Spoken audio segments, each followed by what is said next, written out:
Peter Von Panda here. Hey, this episode is sponsored by Expedia. Book a great deal on travel at Expedia in the link below. Hey, I recently flew on a flight by United. Actually, it was subbed out to Air Wisconsin, I believe, and the airplane was a Canadair CL65, which I believe is the same as the Bombardier CRJ200 regional jet, and that plane stunk. It didn't have to stink, but it did. First of all, there's no overhead space. I mean, it's very, very small. Anything other than a purse or a backpack is not going to fit. And I even saw people struggling with backpacks. So you're going to have to gate check it, which means it's going to go underneath. And so anything that you need, you're going to have to carry on a personal item on board. Now, my issue with this jet and most regional jets is that they're pretty small. And this had a 2x2, 4 across seating arrangement. And my problem with it is the size and the shape of the jet really lends itself to either being comfortable with 3 seats across or terrible with 4 seats across. And the reason that it's terrible with 4 seats across is that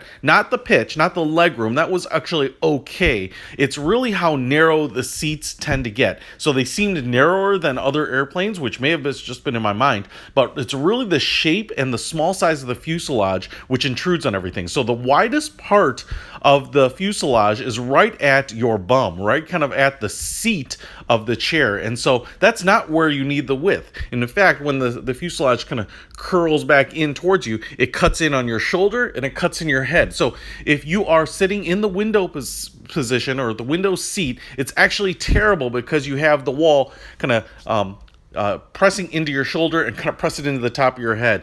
And I'm not the biggest guy in the world, but especially if you're larger, taller, or wider at the shoulders, you're really going to feel it. So if you're flying this particular jet, I would absolutely recommend getting the aisle seat so that you'll have a little bit more breathing room. I was definitely kind of shrugging my shoulders and kind of tightening everything in just to fit. And so on a short hop, it might not be that bad, but for a longer flight, it was pretty poor. So try to avoid this jet if at all possible if you want to stay comfortable. That's my advice for you when you travel.